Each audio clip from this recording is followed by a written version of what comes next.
Hello and welcome to Non-IITian. In this particular lecture, we are gonna talk about TIFR GS1, the mathematics paper, part A. And in this particular lecture, we are gonna give a detailed solution to all the problems of part A.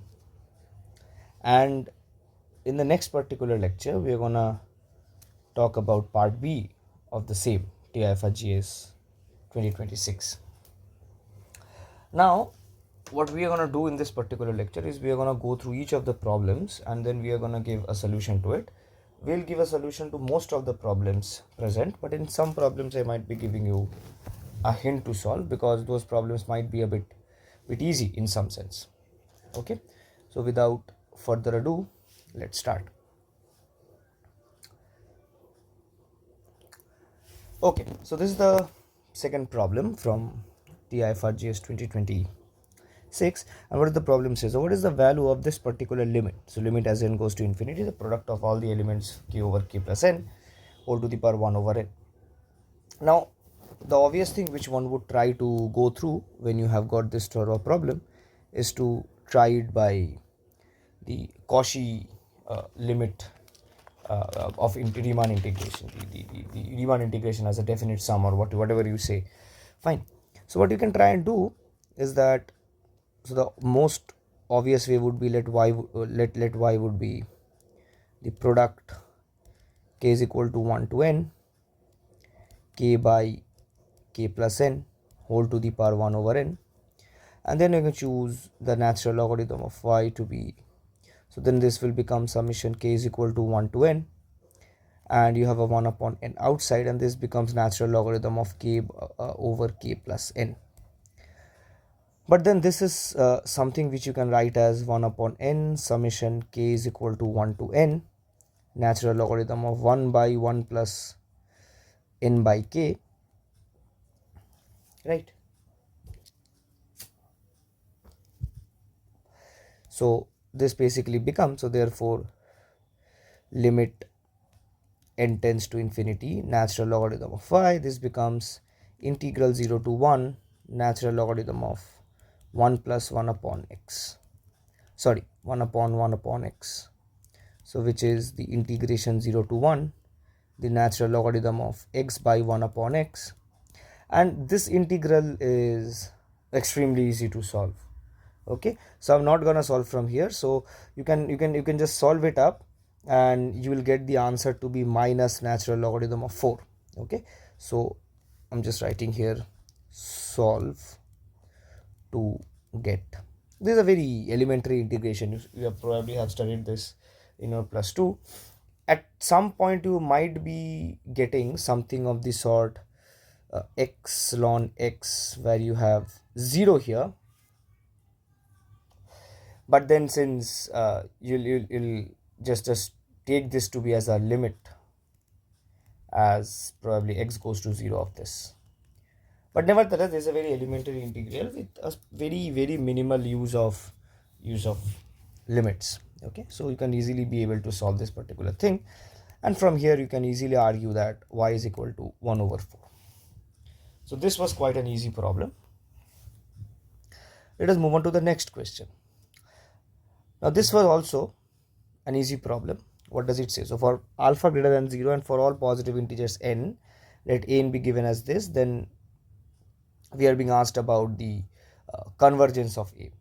Now what I would obviously say is that the best, at least the best way to approach this is again a very easy problem. So it's a very easy problem again, because the only thing which you require here is the limit comparison test, because if you choose the sequence bn to be 1 upon n to the power alpha, then you can take the limit as n goes to infinity of an over bn, which would come out to be limit as n goes to infinity, and you will be able to do this with ease because you are given alpha is greater than 0. So this comes out to be the log of 1 plus 1 upon n to the power alpha divided by 1 upon n to the power alpha, but which is same as dealing with the limit as x goes to 0, the log of 1 plus x to the power alpha over x to the power alpha. and this limit can be calculated, so you can just use L'Hopital's rule, right? And so if this limit is L, then it's a very easy exercise to see that you have 0 less than L less than infinity. So therefore, by limit comparison test, you should have summation an to be convergent if and only if summation bn converges, which is if and only if alpha is greater than 1. So this was again a very easy problem, as I would say. Let us move on to the next question. Okay, this question is, I won't say it to be difficult. It's probably, it sort of comes with a very easy consequence, but let us try and solve this particular problem. But actually this problem is actually quite elementary from the perspective of sequence of functions, because something which you can kind of rightfully observe here is the following. What do you have f of x to be? You have f of x as summation x to the power n over n squared. So will you be able to apply the Weierstrass M test at this point? So if you apply Weierstrass M test, so what do you typically have? So what is modulus of f of x? So this is equal to summation x to the power n modulus of this over n square. But then what you can try and do, or what should be the most obvious choice to do here, is that you can think this to be a limit as probably, let's say m goes to infinity, summation n is equal to 1 to m x to the power n over n squared under modulus. But then modulus is a continuous function, as we know, so the limits can be interchanged. So it's a limit as m goes to infinity, modulus of summation n is equal to 1 to m x to the power n over n squared. But then by the triangle inequality, this should be less than equal to, so limit as m goes to infinity, summation n is equal to 1 to m modulus of x to the power n over n squared, which is exactly less than or equal to, since x varies from 0 to 1, so this is obviously, so x to the power n is obviously less than 1, so this is less than or equal to summation n greater than or equal to 1 upon n squared. And as we know that this is a convergent sequence, right? It's a convergent series, to be precise. So therefore, so let me just continue it here. So by Weierstrass M test for series, obviously Fn is uniformly convergent. Okay. But the question is, what can you say about the differentiability of this particular function? Fine. Now this is how we proved uniform convergence, but something which you would have done as a preliminary is that you could have checked the radius of convergence. In fact, you could have checked the radius of convergence to be 0, 1. Okay. That can be immediately done by, the formulas for the Cauchy-Hadamard equation would work here perfectly. Nevertheless, that is something which is not of concern. The main concern is that a power series is infinitely differentiable within their radius of convergence. So that is something which is important, which we required here. So a power series, it's obviously uniformly convergent within its radius of convergence. So it's uniformly I'm not sorry, whatever I said was right. So it's uniformly convergent within its radius of convergence. The radius of convergence comes out to be 0, 1. You can easily check what is the limit as n goes to infinity of an plus 1 over an, where an is nothing but 1 upon n squared, and you will easily see this to be coming out to be 1. Now power series is infinitely differentiable, that is, it's a C infinity function, differentiable within its radius of convergence, and the derivative is achieved by term-wise differentiation. Okay.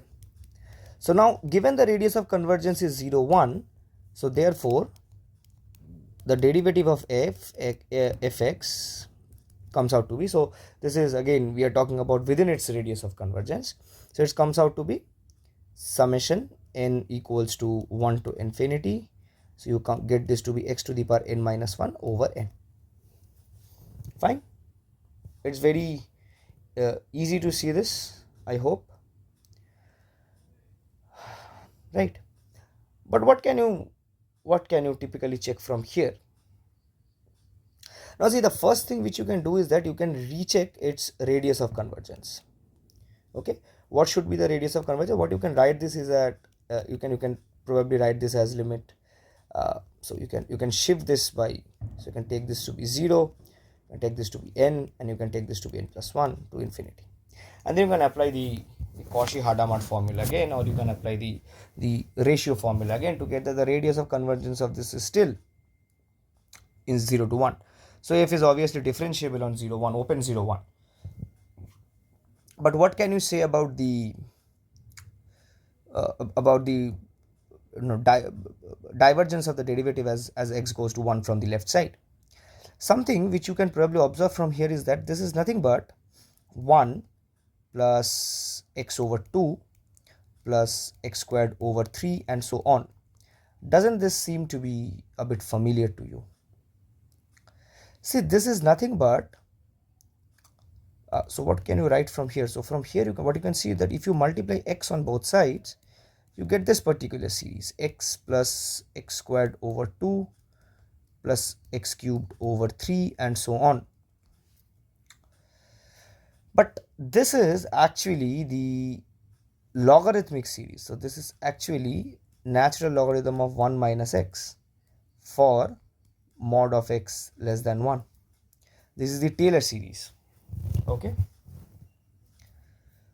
not exactly, probably I'm doing some mistake. Yeah, it should be minus of this, right? So therefore f prime of x is actually minus the natural logarithm of 1 minus x over x. Okay, so therefore what is limit as x goes to 1 minus of limit natural logarithm of 1 minus x over x? Something which you can immediately observe is that this is actually infinity. So the derivative diverges as x approaches 1 from the left hand side. So option C is correct as it's provided. Fine. But this is something which you could have also done by just trying to put the limit directly here, because something which you can see is that as x approaches 1, this particular expression, it actually approaches the series 1 over n, summation 1 over n, and that's a divergent series as we know. That could have been some intuitive thought at this point. You might not have observed that this actually comes out to be the logarithmic series. Nevertheless, that's a good point that you start observing things in terms of power series. Let us move on to the next problem. Now again, I won't be providing an explicit solution to this particular problem, because again this is a very elementary problem from the point of view of sequence of functions, because again this is exactly a sequence of functions problem. Okay, something which you can observe, I'm just giving a problem, just giving hints out of this. So here fn of x is sine of n e to the power, you have here minus n to the power 4, and here you have x minus 1 over n whole squared. But then something which you can observe is the very typical fact that what is if x is equal to 0, limit n goes to infinity, fn of 0 will actually come out to be 0, and if x is non-zero, then also the same thing will happen. Limit n tends to infinity, fn of 0, fn of x will come out to be 0. So therefore what you actually have is that fn actually converges to 0 pointwise. And then you can apply your usual Weierstrass test, because what you can do from it, the usual thing which we do is that we choose gx to be this particular function, sine of n e to the power minus n to the power 4 x minus n whole squared. And I would actually suggest then apply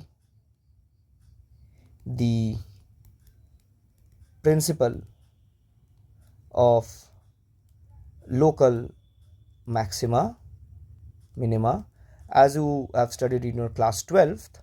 That is, you take g prime of x to be 0 and then get hold of the critical points,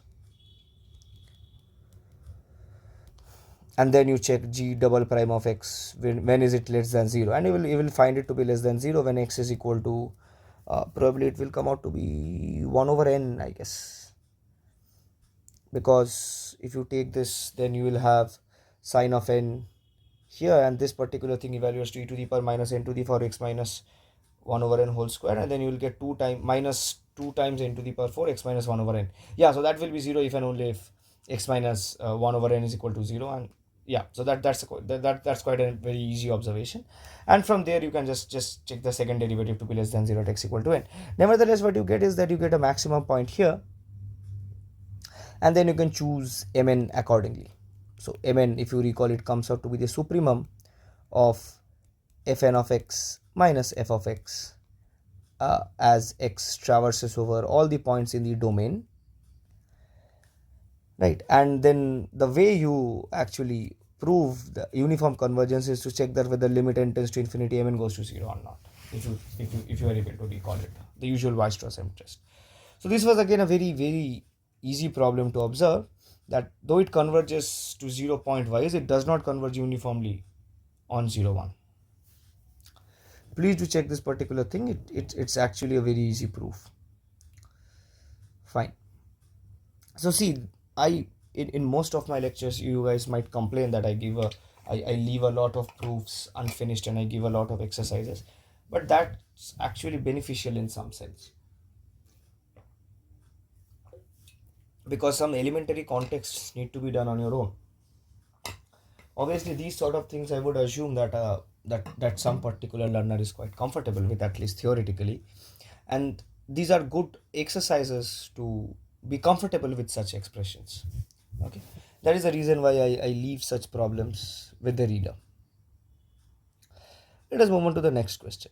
So let f be a function from 0 to infinity, be a continuous function.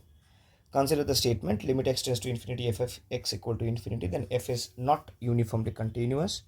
If f is bounded, then f is uniformly continuous. Okay. See, now you might have heard this particular thing, so let me just start with the solution, but let me first clarify this particular thing. You probably have heard this fact that f from AB to R is uniformly continuous if and only if limit x tends to b minus f of x and limit x tends to a plus f of x exists finitely. The point of this problem is that this particular thing is not satisfied if you're working with if you're working with functions which are defined on an unbounded domain.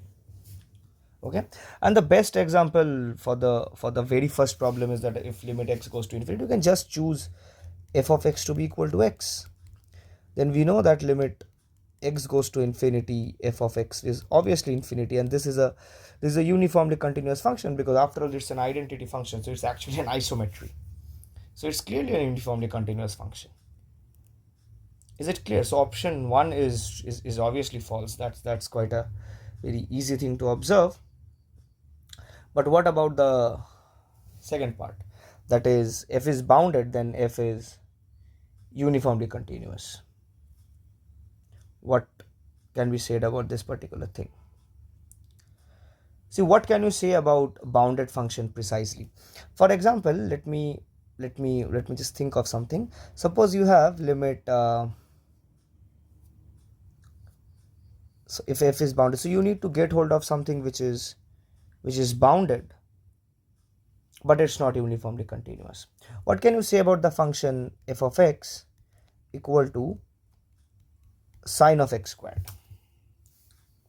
Is it uniformly continuous? Because it's obviously bounded, right? Mod of f of x is equal to mod of sine of x squared, which is less than equal to 1. So it's obviously bounded. But what can be said about the uniform continuity of such a function? See, this function actually is a very well known function in the field of analysis, because this function behaves very uniform and very well if you observe it locally, but it starts misbehaving as you go towards infinity. And the best way to prove that this is not a uniformly continuous function is to use the most important criteria for uniform continuity, that if you pick two sequences which are arbitrarily close to each other, their images should also be arbitrarily close to each other if the function is uniformly continuous. You probably have learned this theorem in your usual analysis course, that f is uniformly continuous if and only if for all sequences xn and yn such that modulus of xn minus yn goes to 0, as n goes to infinity implies the modulus of xn minus f of yn, this also goes to 0 as n goes to infinity. That is, f preserves two things which are arbitrarily close, and that is one of the most useful criteria of speaking about uniform continuity. So now suppose I choose the sequence, let's say I choose the sequence xn to be root over of 2n pi plus pi over 2, and I choose the sequence yn to be root over of 2n pi. Then observe that firstly f of xn, which should be sine of 2n pi plus pi over 2, but since sine is 2 pi periodic, so it's just sine of pi over 2, which is 1, and f of yn is sine of 2n pi, which is just 0. What about the modulus of xn minus yn? See, modulus of xn minus yn is root over of 2n pi plus pi over 2 minus root over of 2n pi. In modulus you will probably fit it into that, but then so this is just, what does it come out to be? So this is 2n pi plus pi over 2 plus root over of 2n pi, and above you will be just left with a pi by 2. But then obviously this will go to 0 as n go to infinity. So though xn and yn are arbitrarily close, but what you can see that f is constant at xn and f is also constant at yn, so this difference is constant at 1, which obviously does not go to 0 as n goes to infinity. Therefore f is not uniformly continuous.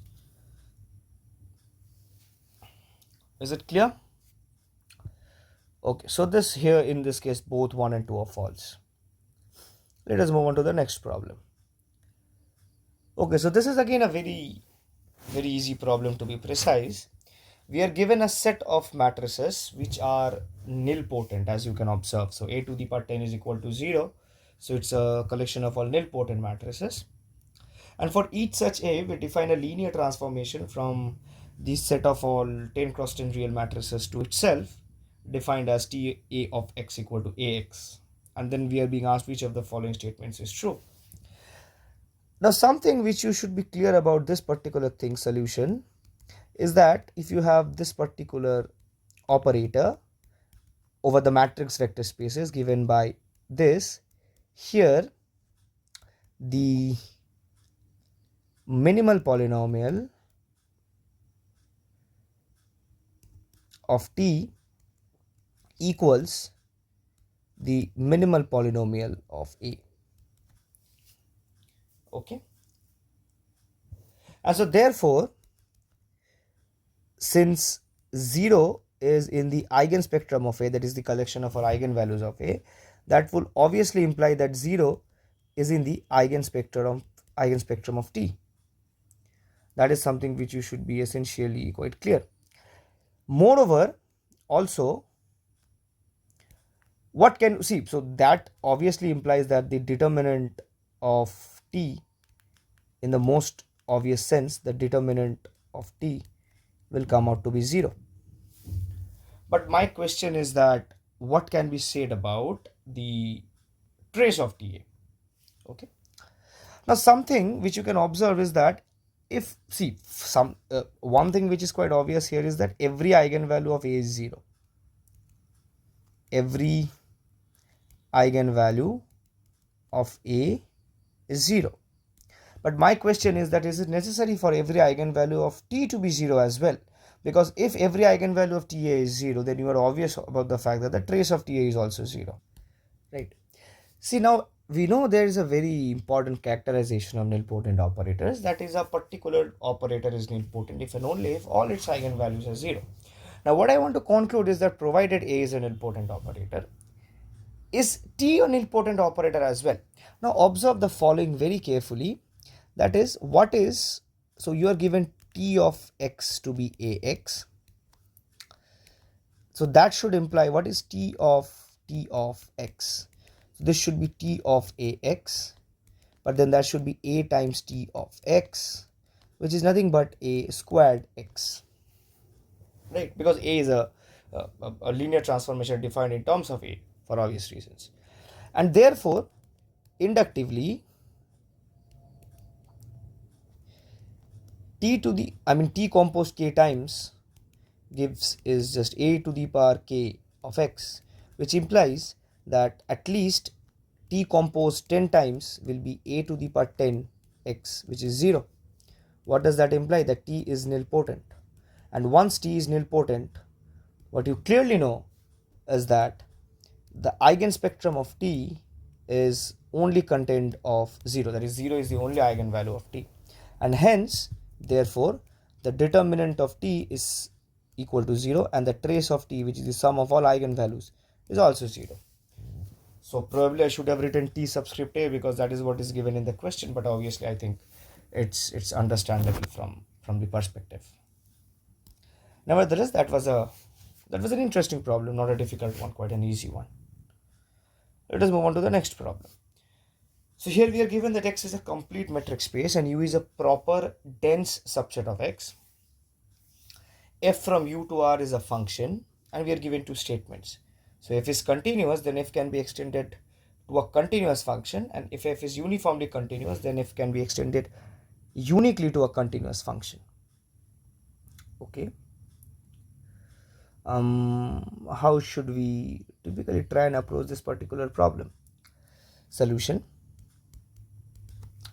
Now see, what we know is that option 2 is obviously true, because that is exactly the statement of the uniform extension. So option 2 is the statement of the uniform extension theorem.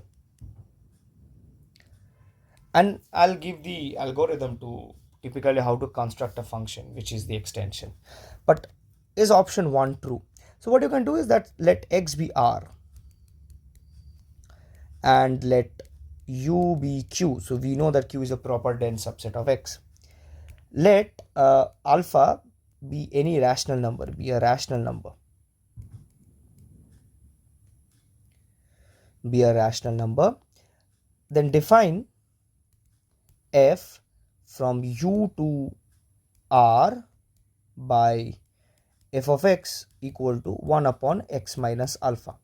Now clearly, since alpha is not in u, f is clearly continuous on u.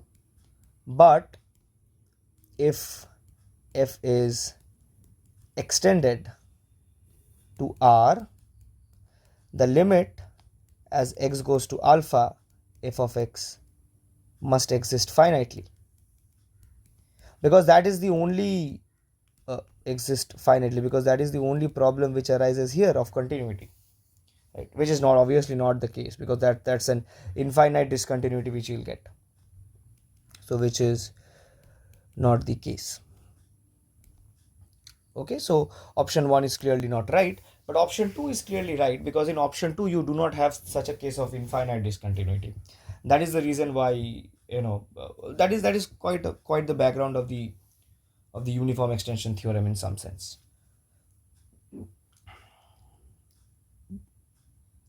Now, typically, how do you particularly prove the uniform extension?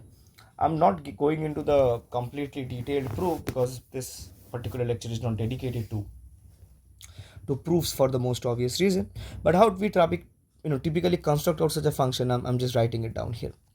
See, since u in x is dense, given x in capital X, there exists a function, a sequence xn in u, such that xn will converge to x. But since xn is convergent, it's obviously Cauchy, right? But since f is uniformly continuous, which implies that f of xn as a sequence is Cauchy, since f is uniformly continuous. And since x is complete, there exists some y in x such that limit as n goes to infinity, f of xn is equal to y. And this y is the point to which we define the value of f of x, which are not in capital X. So what I chose here was actually a point outside u, to be very precise. So therefore define the extension f tilde from x to x by, obviously f tilde of x is exactly equal to x for is exactly equal to f of x for all x in u, and it's defined to be, and f tilde of x is defined to be limit n tends to infinity f of xn for all x not in u, and the limit is exactly of this particular sequence. So this is how we typically define the uniform uniform extension, and this extension is obviously unique, as you can observe, because every point outside the given proper dense set is actually a consequence of the limit of a convergent sequence, which are uniquely determined. So this is something which you can obviously get out from here. Yeah, so this was quite an easy problem. Let us move on to the next question. So let xd be a metric space with the additional property that d of xy is less than equal to the maximum of d of x of z and d of yz for all xyz in x. And we are given the following statements, that for all xy z in x, at least two of the numbers dxy, dyz, dxz are equal. For each positive real number r and xy in x, the sets bxr and byr are either equal or disjoint. Which of the following statements is true? Okay, so the options are missing, but what we are being asked is that, whether one is true or two is true, or both are true, or both are false. See, a metric space with this particular property is what we call an ultrametric space. So solution. So a metric space with the provided property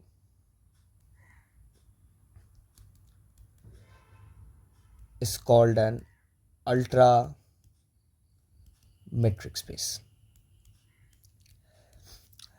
And actually, let us first try and prove whether one of the statements is true or not. And once we prove, then we'll see a very important consequence in ultrametric spaces.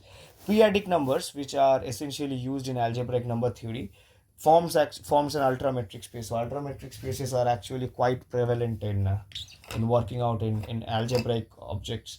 Moreover, probably there is some consequence of using ultrametric space in genetic engineering as well, in biotechnology. I forgot the exact area where it's used, but there's a very significant area Fine. Nevertheless, so let us try and examine which of the statements are true. So let us start with option 1 first. Suppose,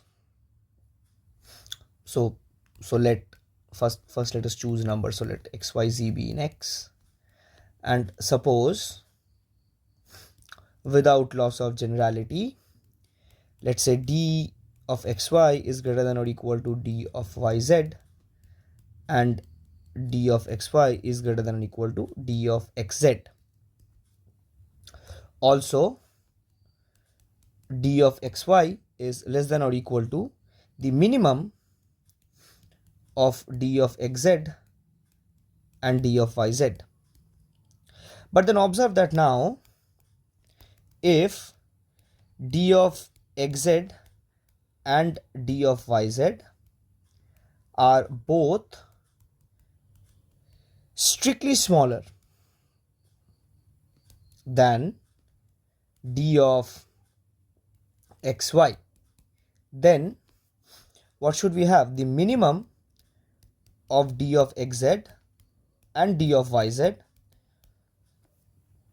they should also be strictly smaller than d of xy, which would mean that d of xy is strictly smaller than d of xy, which is obviously a contradiction.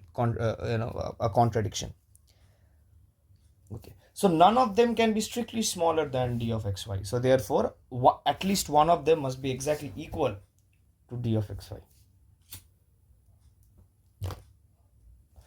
So therefore, at least one of them equals d of xy. Is it clear? So what does it basically tells? It tells that suppose you have a space like this, and this is an ultrametric space, and suppose you choose 3 points from here, x, y and z, then at least the distance between x and y and any one of the other two distances, for example say x and z, these must be same. So therefore any triangle here is isosceles. So all triangles are isosceles. So that's a very a very interesting fact about ultrametric spaces. What about option 2, that is for each positive real number and xy in x, the balls around x of radius r are either equal or disjoint. So let us try to analyze option 2. So let us start with the setup as given. So let r be positive, x and y be in x. Suppose they are not disjoint. So suppose bxr intersection byr is actually non-empty. So there obviously exists some z in the intersection, right? Intersection byr. What does that mean? That means that the distance between x and z is obviously less than r, and the distance between y and z is also less than r.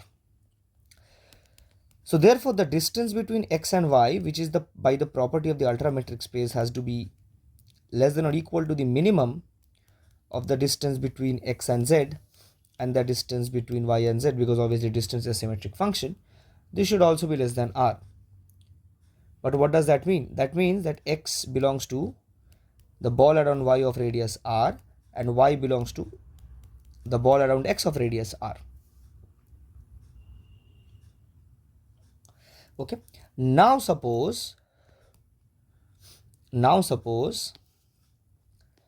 w is a point in, for example, let's say the ball around y of radius r. I want to show that this w is actually in the ball around x of radius r as well. So what do we have here? So therefore the distance between y and w has to be less than r. Am I doing it correct? And what is the distance between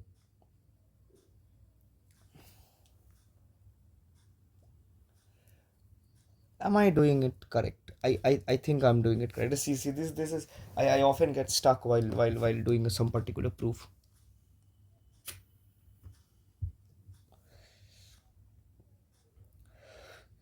See, suppose dy of w is less than r, and we also have d of xy to be less than r. Then what can we say about the distance between x and w?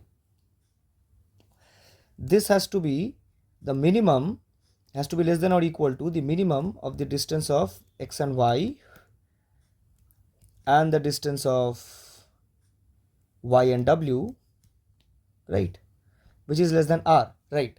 So therefore this implies w is in the ball of radius x, of radius r about x, but w is an arbitrary point from byr, so that implies that this ball around y of radius r is actually contained in the ball around x of radius r. And since this argument was actually symmetric, because we could have just started with the ball of radius r around x, we could have easily proved that it is actually contained in the ball of radius r around y. So by symmetry of the argument, by symmetry of the argument, the ball of radius x, ball of radius r about x is also contained in the ball of radius r about y, which implies that they are actually the same. So in some sense, the balls actually partition the set, okay, in ultrametric spaces. So in this particular problem, both the statements are actually true. So this was a very interesting sort of a problem. Let us move on to the next particular question. So let T be a linear map from Rn to Rn. T is non-zero, and Rn is written as a direct decomposition of the range of T and the null space of T. And we are given the following statements. So first is T is diagonalizable, and second is that there does not exist an integer k such that T to the power k is 0. Then which of the following statements must be true? Okay.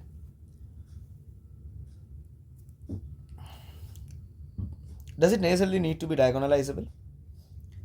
What if we choose T such that T is invertible? Then the null space will be identically 0 and the range will be the full space Rn. So the intersection between the range space and the null space will be exactly 0. And what if we choose the operator so that the corresponding matrix is not diagonalizable? Then we are done, right? So option 1 shouldn't be true from the very basic observation itself. So what we can do is that, so solution, so for A we can choose, let's say, T to be or I mean, I'm just writing it T though by an abuse of notation, but I actually mean T as the corresponding matrix, so we can choose it to be the matrix representation this. Then T is not diagonalizable. T is clearly not diagonalizable, and the rank of T is 2, right? So because it's invertible, so which means that the range of T is actually the full space R2, while the null space of T is actually 0, which implies that R2 is actually written as the range of T direct sum, the null space of T, but T is not diagonalizable. So option 1 will obviously not be true. What about option 2? So what does option 2 basically says? That it basically says that T is not a nilpotent operator. Should it be true? See, at this point you can try using nilpotent operators and you will see that this actually can't be possibly the case, that the operator comes out to be a nilpotent operator when you have such a decomposition. So let us try and examine part 2. Okay. For example, suppose T is nilpotent. Suppose T is nilpotent with index, let's say, k.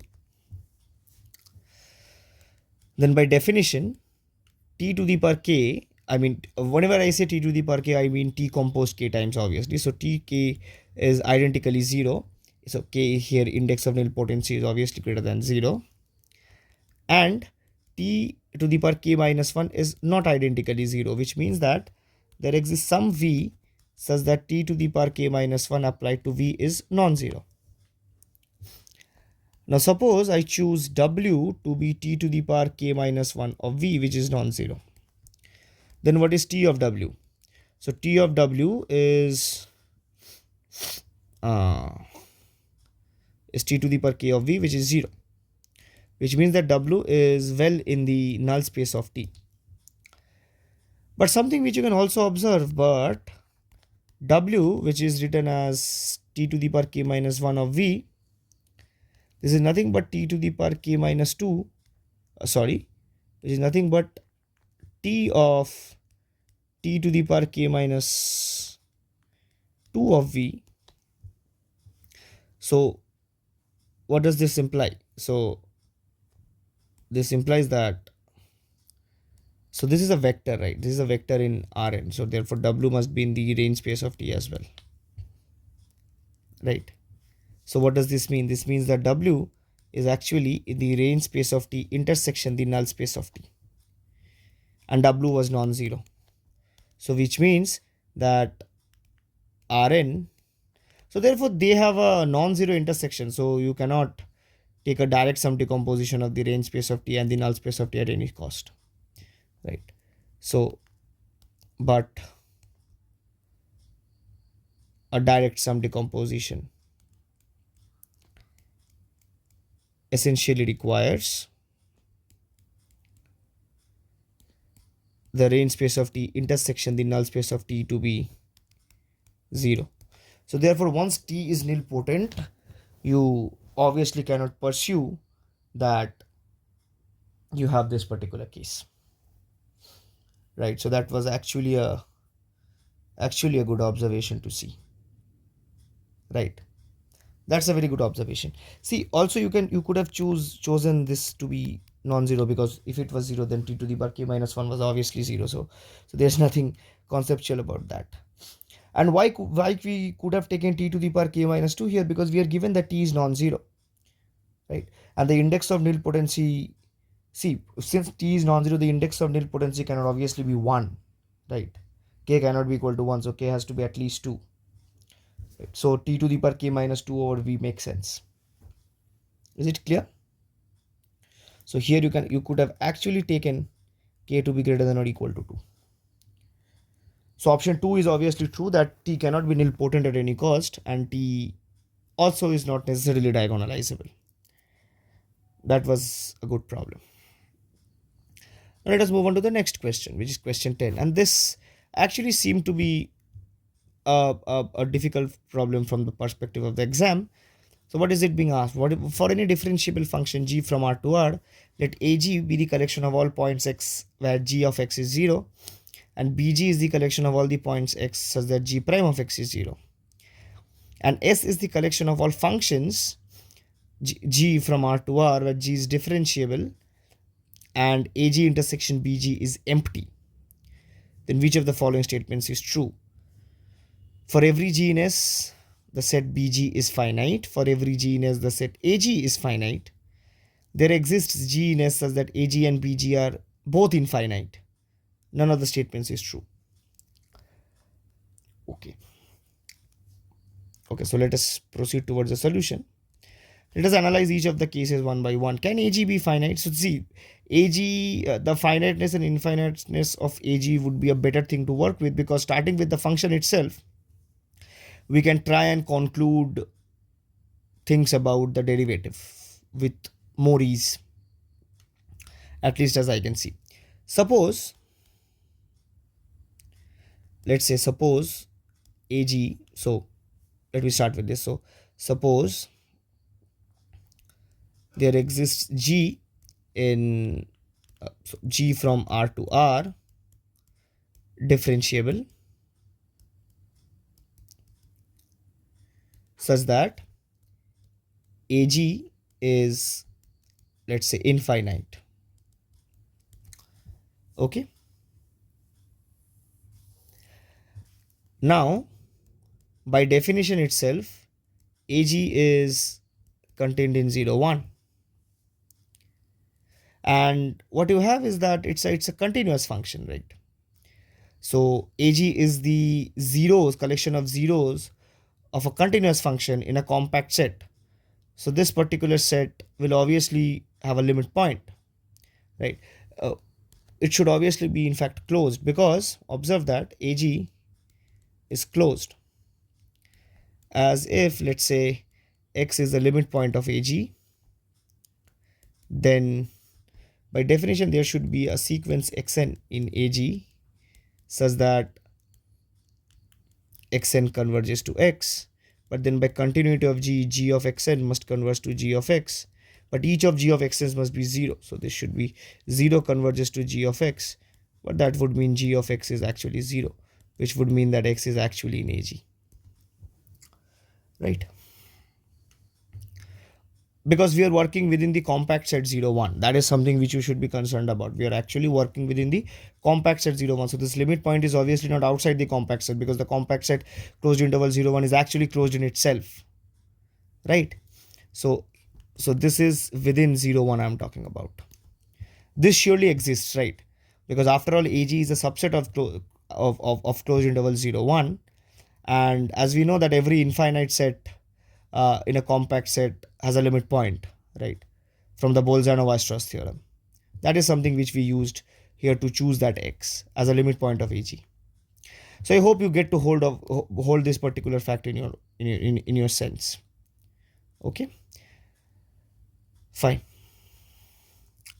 Okay, so what conclusions will we typically draw? So what we can obviously see is that we actually have a limit point x in AG, corresponding to which we get a sequence of zeros, right? Okay. Now, what is the derivative of g at this particular point x? So this, by the sequential definition of limit, this is nothing but limit n tends to infinity, g of xn minus g of x divided by xn minus x. Now obviously I have the liberty to choose the sequence in such a way that it particularly does not overlap with the values of x itself. So this particular thing is obviously well defined, but what we can see is that the numerator is identically 0, so this will come out to be 0, which means that x is also in BG. So therefore x has to be the intersection of AG intersection BG, which is a contradiction, because G comes from the set S where AG intersection BG is empty. I probably have not taken that assumption, I'm sorry. So here I could have simply written, suppose there exists a G in S such that AG is infinite. So therefore AG has to be finite. So therefore AG has to be finite. Okay, so it works. Fine, let us move on to the next particular question. So G is a function from closed 1 to infinity in R such that G of 1 is 1 and G prime of x is given as 1 upon x squared plus G squared x.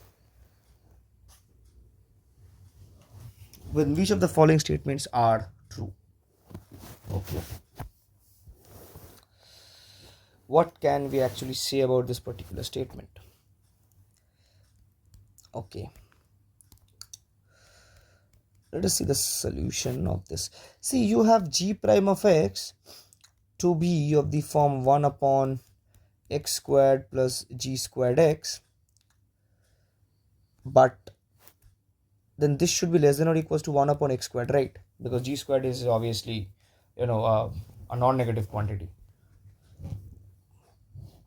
But that implies if you take an integration from 1 to x, because I'm choosing where.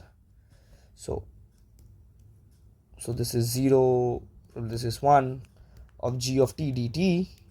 This should be less than equal to the integration 1 to x over 1 upon t square dt. Right. So what do we get from here? So therefore, this is g of x minus g of 1 by the fundamental theorem of integral calculus, and this is less than or equals to, what does this gives you? So this is minus 1 over t from 1 to x, which comes out to be 1 minus 1 over x. Now g of 1 is given to be 1, which implies that g of x minus 1, this is less than or equal to 1 minus 1 over x, which implies g of x is less than or equal to 2 minus 1 over x. Okay. So that implies that g of x is actually less than or equal to 2 minus 1. Okay, so that is something which I already did. I'm extremely sorry. So this implies that limit x goes to infinity, g of x is actually less than or equal to 2. So it exists finitely. Fine. And where does it belong?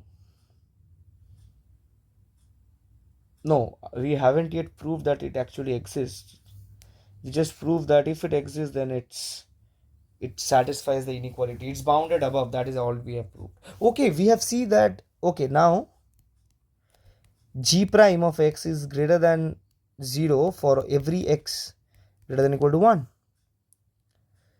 So therefore g is monotonically increasing, right? So, and g is bounded above. So since g is monotonically increasing and bounded above, so bounded above, so by the monotone convergence theorem, the limit as x goes to infinity g of x exists as a supremum of itself and exists equal L say, and L has to be less than or equal to 2. So L must belong to the interval minus infinity to 2. Fine. So this actually equals the supremum of g of x. Okay. Fine. This was an easy, not quite easy I would say, but yeah, nevertheless it works. Let us move on to the next problem. So let AB be linear endomorphisms of a finite dimensional vector space over a field. Consider the following statements. Every eigenvalue of AB is an eigenvalue of BA. Every eigenvector of AB is an eigenvector of BA. Now, this is a very fundamental statement in linear algebra, which you will be able to prove very easily. So this is an easy question. I won't be giving a solution to this, a very easy question. And the answer is that 1 is true while 2 is false. See, the case if one of the eigenvalues of A or B is 0, then one of the eigenvalues of AB will obviously be 0. And once an eigenvalue of AB is 0, the determinant of AB is 0. But what does that imply? That it implies the determinant of BA is also 0. So 0 is also an eigenvalue of BA. What about, so just start with a vector. So basically what you will see that if V is a vector of AB, then BV is an if V is an eigenvector of AB, then BV will be an eigenvector of BA. Let us give a very fast proof of this without involving much of time. So suppose there exists 0 not equal to V in V such that ABV is equal to lambda V. If I apply B from both sides, then B of ABV equal to B of lambda V, which is equal to lambda B of V. So this implies BA of BV is equal to lambda of BV. But that implies that BV is an eigenvector. But that is not something important. Corresponding to the same eigenvalue lambda, that is what is important. But you might be obviously asking the question that is BV 0? Can BV be 0? Suppose BV is equal to 0. That would imply ABV is actually 0, which would imply lambda V is equal to 0. But this complete argument, so as I've said that if you start with the eigenvalue being 0, then you will have an easy argument. So here we assume that lambda is non-zero. So we work with only if there exists a non-zero eigenvalue. But since lambda is non-zero, this would imply V is equal to 0, but that's a contradiction because V is assumed to be an eigenvector, and eigenvectors by definition cannot be 0. Okay, fine. So how many problems have we done till now? We have done 12 problems. Let us take a very minute break of 2 minutes and then we'll continue with problems 13 onwards. Okay, so let's continue our discussion. Let us move on to the next problem, and this is probably one of the most interesting problems of the exam, which says the following. So for a real number a, let this denote the greatest integer that is less than or equal to a, some function which you should always probably already know, and this gives you the fractional part. So let n be greater than or equal to 4 be an integer, then the expression equal. Okay, fine. Let us try and observe this particular problem. So let us move on towards the solution of the problem. See, the first thing which you can observe is that what is the expansion of E? So expansion of E comes out as 1 plus 1 plus 1 over 2 factorial plus 1 over 3 factorial, so on and so forth till 1 over n factorial, then you have 1 over n plus 1 factorial, and then you have 1 over n plus 2 factorial, and so on. And when you multiply this by n factorial, what do you get? So you get n factorial times all of these parts.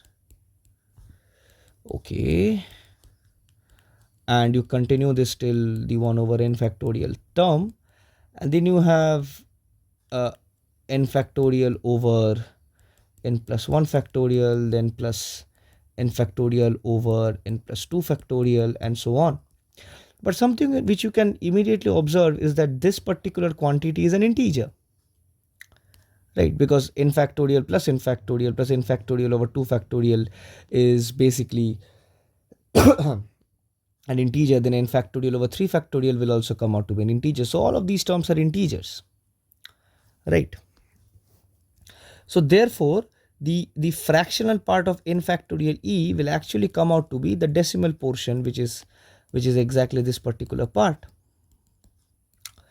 n plus 2 factorial, and so on, because all of these quantities are clearly can be seen to be less than 1, because what is this? This is nothing but 1 upon n plus 1.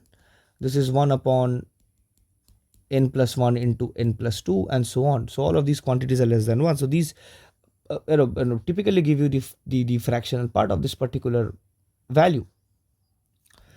But what more can you typically try and observe out from here? Something which is quite clear, that this is clearly greater than or equal to n plus 1, because all of the rest of the terms are positives. So this is clearly greater than or equal to n plus 1, which implies that 1 upon the fractional part of n factorial is actually less than or equal to 1 upon n plus 1. Okay, sorry, n plus 1. In fact, this is strictly greater than. You can perceive that this is actually strictly greater than, because all of these quantities are never 0, so it's a strictly greater than term. So this is in fact strictly less than n plus 1. But something which you can more observe is the following, is that, so let me just bound this particular part. Also observe that the fractional part can be written as, so if you just choose n plus 1 common, so you have 1 plus 1 over n plus 2, then you have 1 plus 1 over n plus 2 into n plus 3, and so on. But n plus 3, n plus 4, all of these quantities are greater than n plus 2. So this particular object, so it is less than or equal to n plus 1 into 1 plus, this is fine, but then n plus 3 is greater than or equal to n plus 2, which implies that 1 over n plus 3 is less than n plus 2, 1 over n plus 2. So this is less than, in particular, n plus 2 whole squared. And then the next term would be less than or equal to n plus 2 cubed, and so on. So this gives you a geometric progression, a geometric series with the common ratio being 1 over n plus 2, which is clearly less than 1.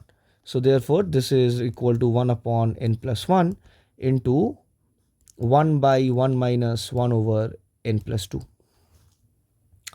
But then this is nothing but n plus 2 upon n plus 1 whole squared, right? But observe that this is actually less than or equal to 1 over n, right? So therefore, 1 upon the fractional part of n factorial e, this is actually greater than or equal to n, and therefore we have n less than or equal to 1 upon the fractional part of n factorial times e, which is less than n plus 1, and hence by the definition of the greatest integer function, this particular term actually comes out to be n, and that is exactly your answer. So this was quite an easy problem involving uses of simple approximations in terms of Taylor expansion. The only thing which you had to observe is that n factorial e terms has actually been introduced for the fact that the first few terms of the Taylor series for e actually becomes an integer once you multiply it by n factorial. Nevertheless, let us move on to the next particular question, which is this particular question that X is given to be the space of all matrices in M2R such that A times A transpose is this particular matrix 2 times minus 2, 2 minus 2 minus 2 and 3. And we are being asked what are the number of connected components of X. Okay. Now this problem actually requires a lot of rigorous work in some sense. So we straight away dive deeper into this particular question. So suppose let M be this particular matrix 2 minus 2 minus 2 3. Observe that M is positive definite. M is positive definite. Okay. You can actually try and prove that what are the eigenvalues of M, for example. So you can just solve it with ease. It's a very easy thing to do, but M will actually come out to be positive definite. Now, first you observe that A transpose equal to M and determinant of M is non-zero. This actually means that A is invertible. This actually means that A is invertible. Now, suppose A naught in X is say fixed. That is A naught times A naught transpose is equal to M. So it's a fixed matrix. Then for all A in X, what do you have? You have A transpose is actually equal to A naught transpose. But then since A naught is invertible from whatever conclusion we got up to, I can multiply with A naught inverse on both sides. So I'll get A naught inverse A transpose A naught transpose inverse is equal to identity.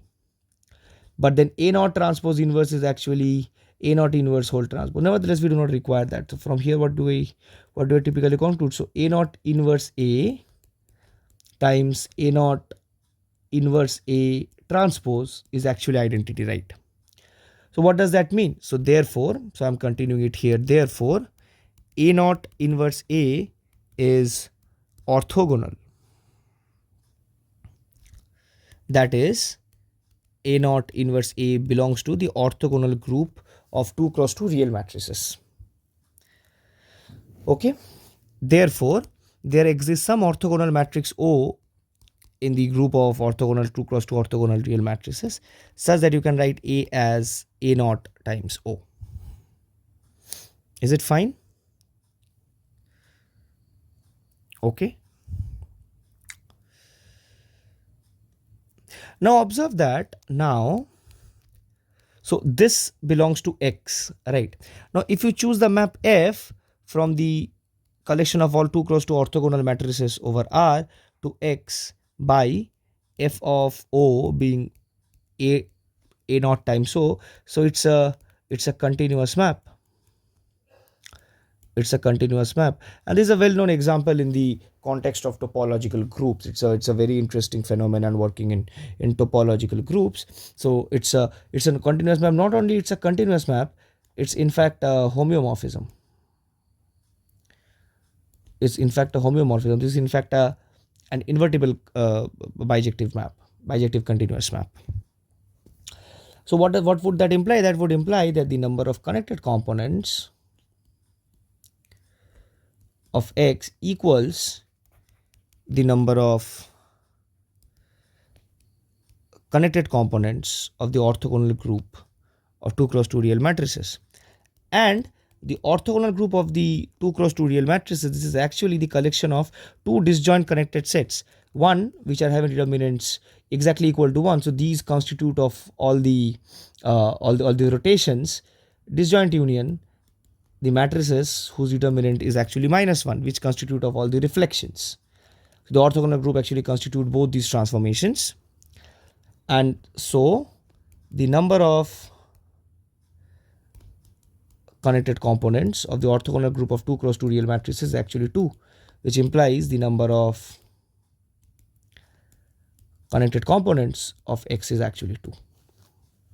Okay, so this was a consequence of the of homeomorphisms over topological groups, which comes out a bit handy.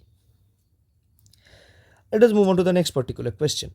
So this is a very easy question. I would actually want you guys to do this on your own, because there's nothing to work out here. So you can just read, you can just pause the video and try the question on your own. The only hint I would probably rightly give here is that work with the standard basis and extract out the diagonal elements in the corresponding matrix of T. And we will see that it typically it will typically come in the form of 1 plus 2 plus 2 squares, so on and so forth, till 2 to the power 10, which will be so this is a plane geometric sum. There are 11 terms, so this 2 to the power 11 minus 1 over 2 minus 1, so it will come out to be 2047. Okay, fine. So now let us move on towards the next problem. Okay, so fine. So these are so this is a problem which typically deals with the Milnor coefficients. As far as I remember the name, it's I guess it's called the Milnor coefficients.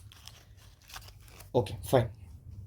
The problem is actually not that difficult to follow once you get hold of what actually is being asked. See, you probably recall the dimension in ring theory, concept of dimensions in ring theory. That is, if you have two non-zero polynomials, and if you have a ring of the following sense, C of xy over ideal generated by P on Q, then the dimension of this as a C vector space will come out to be the degree of P times the degree of Q. That's exactly what is required here. So if I straight away write the solution, it's actually very easy to observe that you are given f of xy to be y to the power P minus x to the power Q. So del f over del x will actually come out to be minus q times x to the power Q minus 1, and del f over del y will actually come out to be P times y to the power P minus 1. And something to be concerned about, that since Q and P are in C and non-zero, because you are given in the question that 1 is less than or equal to P less than Q, so both are units. Now C of xy modulo f of x y, so I can just take this would be f, let me write them explicitly. So you have y to the power P minus x to the power Q, then you have minus q times x to the power Q minus 1, you have P times y to the power P minus 1. So this is exactly equal to the C of xy divided by the modulo the ideal generated by y to the power P minus x to the power Q, x to the power Q minus 1, y to the power P minus 1. Because since Q and P are units, so the ideal is unique up to associates in multiples of Q and P. You probably already know this particular thing, that the ideal generated by U is same as the ideal generated by D times U, where D is a unit. In fact, this is an if and only if condition. Nevertheless, do not want to indulge into that. You can typically argue this by taking a simple principal ideal and work it through.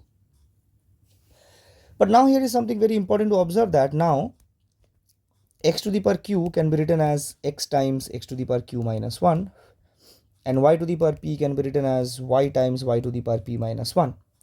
So this implies that y to the power p minus x to the power q is actually contained in the ideal generated by x to the power q minus 1 and y to the power p minus 1, which implies that the provided ring is actually modulo the ideal generated by x to the power q minus 1 and y to the power p minus 1, because the other component, the other generator of this particular ideal is actually contained within the ideal generated by x to the power q minus 1 and y to the power p minus 1.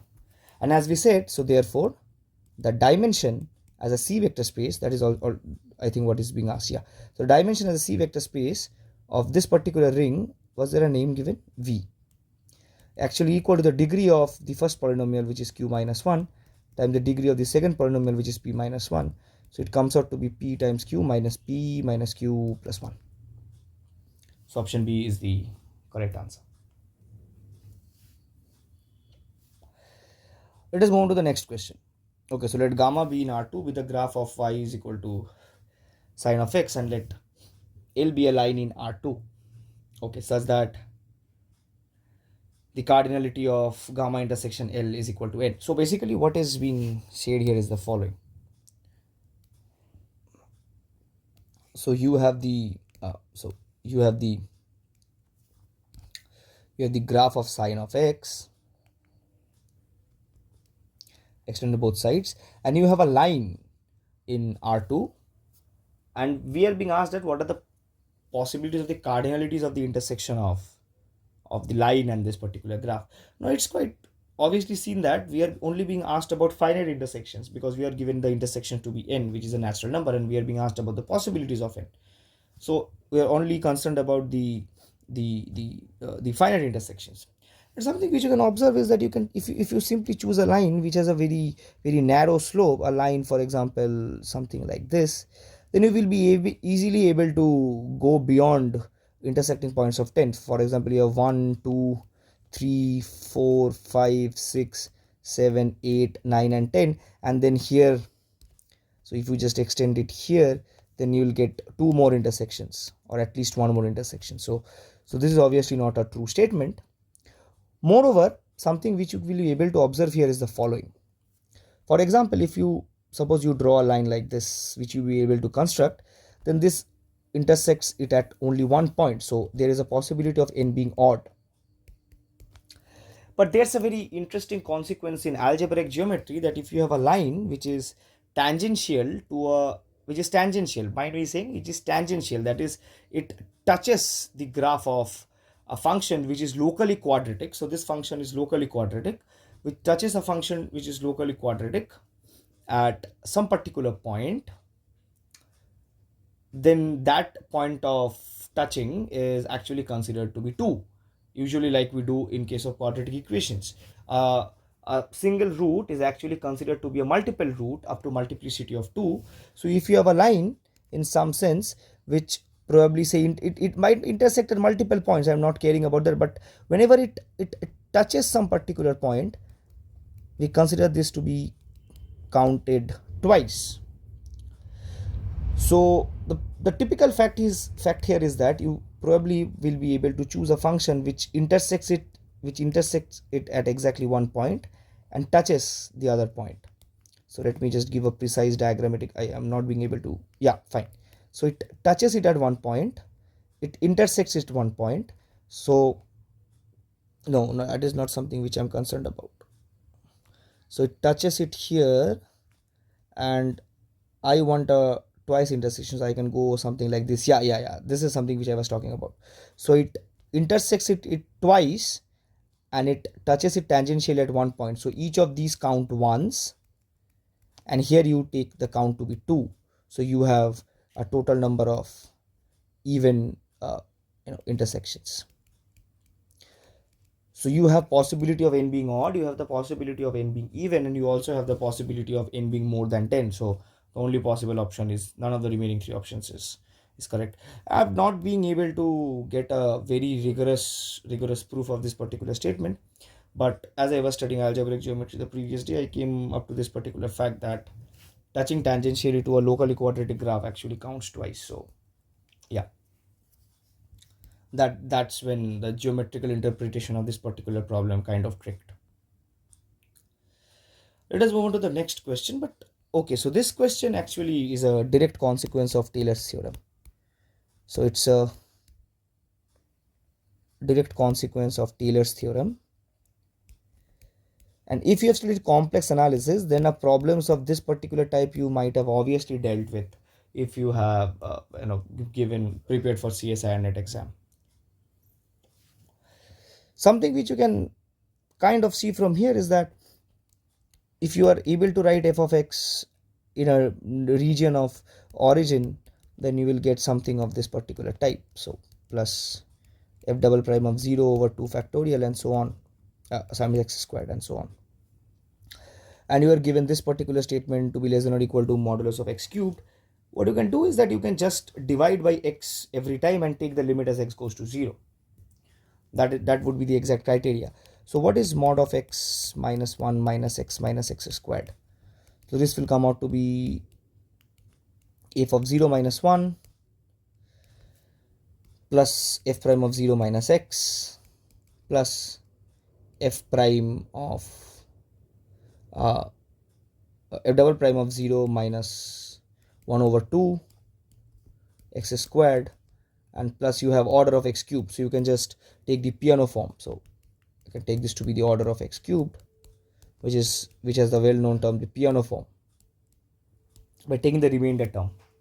Okay, so this is a very small term. It's so small that if you just restrict it by some power of x, then it goes to 0 faster. So this has to be less than modulus of x cubed. And then what you can do, that first you can observe that as limit x goes to 0, this goes to 0, so the left hand side should also go to 0. So applying limit x goes to 0, you will be able to conclude that f of 0 has to be equal to 1. Then divide this by x. So once this is, so I'm just writing it, so please look through the video quite carefully. Once you get this to be 0, you just cancel it out. You're left with this part divided by x. So something which I missed here, let me write it carefully. So it's 1 times x. Sorry. So you divide by x, so this gets cancelled out. This becomes x to the power 1, and here you have by x, but this still goes to 0, and this becomes modulus of x squared. This will also go to 0, so the left hand side must also go to 0, and for that reason this must go to 0, which implies that f prime of 0 must be exactly equal to 1. And then what you do is that then this becomes 0, you divide it by x once more, so this becomes x squared, this vanishes, this becomes x, this will still go to 0, and then for that reason the left hand side must also go to 0, so f double prime of 0 must be equal to 1 over 2. So option C must be your correct answer. So this was an easy problem if you probably had known the piano form. In fact, you do not even require the piano form. You could have just done this by taking the complete Taylor expansion up to probably third power or fourth power and apply the same trick. But these are sort of problems are quite typical, so probably this worked. This was probably the easiest problem of the exam, because obviously if G is abelian, then phi will come out to be a group homomorphism quite easily. Moreover, what if phi from G to G such that phi of G equal to G square is a homomorphism? What can you conclude then? So what can you say about, let's say, phi of, what can you say about so I need to prove that that G is abelian, and for that what can you typically try and do? Just take two elements and then just start by proving that AB equal to BA, right? So this is a very easy problem to start with. So I'm just giving it as an exercise. In a few days, probably not quite recently, but in a few days we'll have a complete course on group theory, and there we have dealt with things like this. So it's a very very easy consequence to work with. Okay, this is a multiplicative group, so something which you can obviously observe here. See, the typical thing what you have is that what is phi of AB? So it will come out to be a squared times b squared, right? And you're getting hold of what is actually happening here. Since it's a homomorphism, because this should actually be equal to phi of a times phi of b, so it's a squared and it's b squared, so it comes out to be this. But then also by definition this should have been ab whole squared, so this is just ab. So just cancel out a's from the left and cancel out b's from the right, so you'll get just ab equal to ba. How easy this was, right? Let us move on to the next particular question, and this is probably the last question, and this question actually deals with a very rigorous theorem. So let me just first provide the statement of the theorem. So I hope that you have already reading out the questions. I'm not reading out the question from your behalf. Nevertheless, the problem actually deals with this particular theorem, which says the following. So if Fn is a sequence of continuous functions on a metric space X such that Fn of X is greater than or equal to Fn plus 1 of X for every X and N, then the limit f of X defined by limit n goes to infinity Fn of X is upper semi-continuous. And what do you mean by a function to be upper semi-continuous? So a function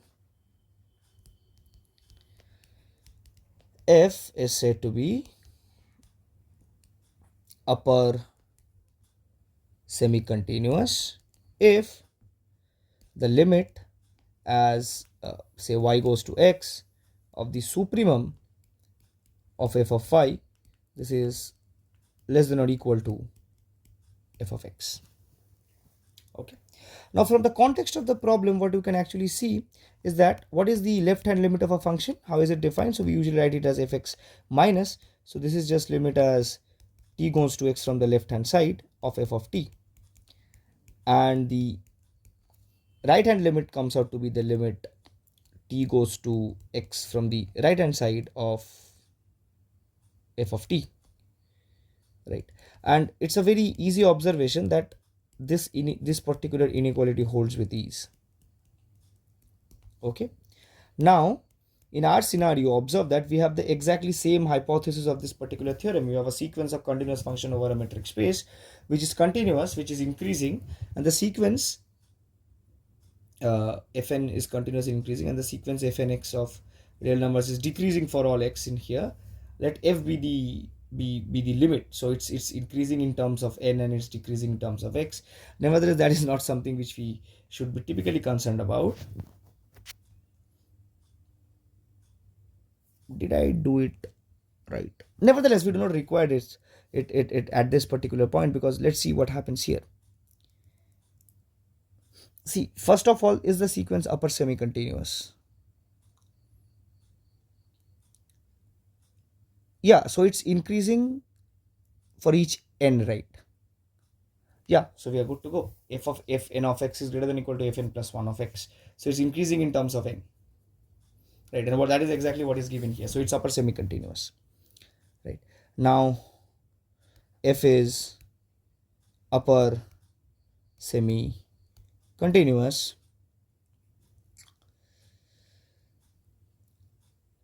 so what do I have typically from here? What do I conclude from here? And f is decreasing in terms of x, right? So if x, so right, I think we have got it now. Since f is decreasing in x, so f of x plus this should be less than or equal to f of x by the definition, What does that imply? That implies that f of x plus is exactly equal to f of x, and so this implies that f is right continuous, but obviously it need not be left continuous, and obviously need not be left continuous. Now I tried to construct a function which is actually, it satisfies all these hypotheses, but it's actually not left continuous. But I'm not sure whether I was able to do this correctly. So I would really appreciate if any of the viewers is able to construct out a function which is right continuous, which is obviously proved by us, but it's not necessarily left continuous. That will be extremely helpful, and a very, very interesting collab. Nevertheless, thank you for watching. Subscribe to our channel for more such content, and if you want to join our WhatsApp channel, where we usually come up with very interesting problems for the as questions of the day, and also interesting updates about upcoming competitive exams and upcoming courses on this channel, you can surely join our WhatsApp group. So meet you guys in the next lecture, and in the next lecture we are going to bring detailed solution of part B of the TIFR GS Mathematics 2026. So meet you guys soon.